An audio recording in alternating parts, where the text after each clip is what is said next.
প্রিয় ভিউয়ার্স, আসসালামু আলাইকুম। আশা করি সকলেই ভালো আছেন। আমার ইউটিউব চ্যানেলে আপনাদেরকে জানাই আন্তরিক শুভেচ্ছা ও স্বাগতম। আমি আজকে আপনাদের মাঝে নিয়ে এসেছি কিভাবে মাইক্রোসফট অফিস দিয়ে একটি পুরাতন ডকুমেন্টস রিপেয়ার করে নতুন ঝকঝকে করে তোলা যায়। চলেন তাহলে আমরা পরপর স্টেপ বাই স্টেপ দেখাই আপনাদেরকে। প্রথমে আমরা একটি মাইক্রোসফট অফিস ওপেন করব, দেন তারপরে ইনসার্টে যাব। ইনসার্ট থেকে একটা আমার যে পুরাতন পিকচারটি রয়েছে সেটি ইনসার্ট করব। সেটা করব ইনসার্ট গিয়ে পিকচার থেকে দিস ডিভাইস, এখান থেকে আমার SP6 জায়গা যে পুরাতন এটা রাখা হয়েছে আমার ডেস্কটপে রাখা আছে। আমি ডেস্কটপ থেকে আমার পুরাতন ছবিটি পিকচারটি নিয়ে নেব। দেন এরপরে আমরা পিকচার ফরম্যাটে ক্লিক করব। পিকচার ফরম্যাট থেকে আমরা ফরম্যাট পিকচারের এই অ্যারো চিহ্নটা দেখতেছেন, আশা করি সকলেই দেখতেছেন। আমরা এখানে ক্লিক করব। দেন এভাবে পিকচার ফরম্যাটের একটি সাইডে বার আসবে। বার থেকে আমরা এই যে দেখতেছেন পিকচারের লোগো, এখানে ক্লিক করব।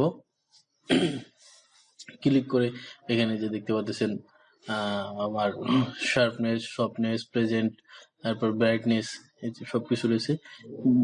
প্রিয় দর্শক, এর আগে আমরা পিকচারটাকে একটু জাস্টিফাই করে নিব। আমরা আউট টেক্সট থেকে এখান থেকে ইন ফ্রন্ট অফ টেক্সটে ক্লিক করে পিকচারটিকে আমাদের সাইজ মতো ইচ্ছা মতো বসিয়ে নিতে পারবো।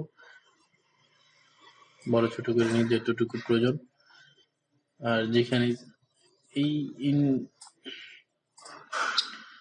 ইন ফ্রন্ট অফ টেক্সট করে রাখলে আমরা পিকচারটা যে কোনো জায়গায় যেভাবে ইচ্ছা সেভাবে রাখতে পারবো ওয়ার্ডের ভিতরে।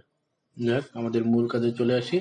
পিকচারে চলে আসলাম। আমরা এখান থেকে আমাদের শার্পনেস আমরা 25 করে দিব।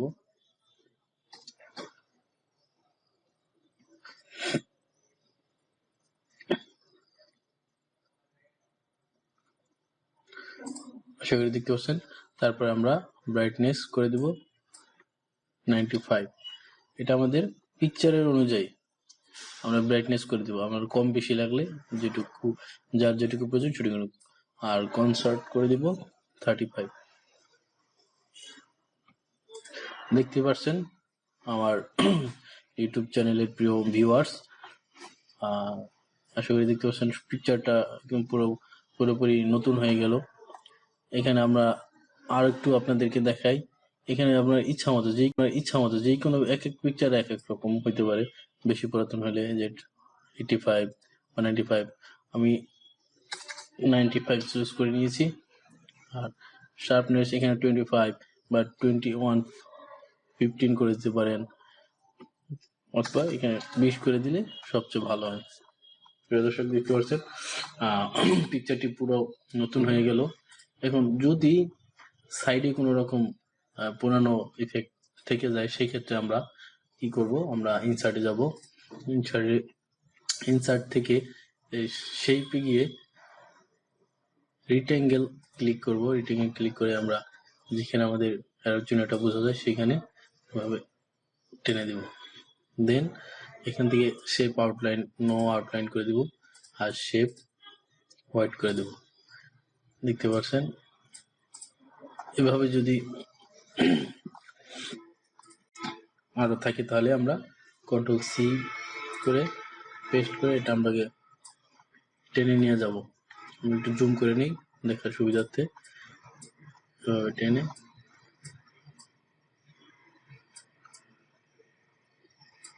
আবার Ctrl+C পেস্ট করে আমরা এখানে দেখতে পাচ্ছেন। দর্শক, আমার ওল্ড পিকচারটি কিভাবে একদম রিপেয়ার করে নতুন হয়ে গেল। এখন আমরা সেভ দিয়ে দিতে পারি। সেভ দিয়ে কন্ট্রোল সেভ অ্যাজ থেকে আমরা অপেক্ষা করি।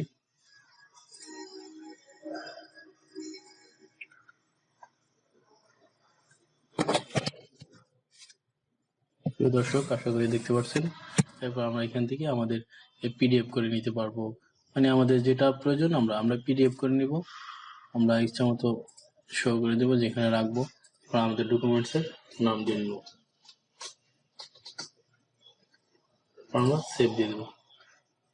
দেখেন প্রিয় দর্শক, পিডিএফ ফাইলটি বা পিকচার ফাইলটি ওর থেকে কিভাবে নতুন হয়ে গেল। আমাদের ওয়ার্ড ফাইলে সেভ করে রাখতে পারি, আবার দেখা যায় আমার প্রয়োজন বোধে আমি পিডিএফ এ করে নিলাম। যাই হোক প্রিয় দর্শক, আশা করি সকলেই বুঝতে পারছেন কিভাবে একটি পুরাতন পিকচারকে রিপেয়ার করে মাইক্রোসফটের মাধ্যমে নতুন করা যায়। সকলেই বুঝতে পারছেন, ধন্যবাদ। আর আমার প্রিয় দর্শক, আমার চ্যানেলটি ভালো লেগে থাকলে আপনারা একটি লাইক, কমেন্টস, শেয়ার করে আর সাবস্ক্রাইব করে দিবেন, যাতে নতুন নতুন ভিডিও আপডেট পেতে আপনাদেরকে সাহায্য করে। ধন্যবাদ সকলকে। আসসালামু আলাইকুম।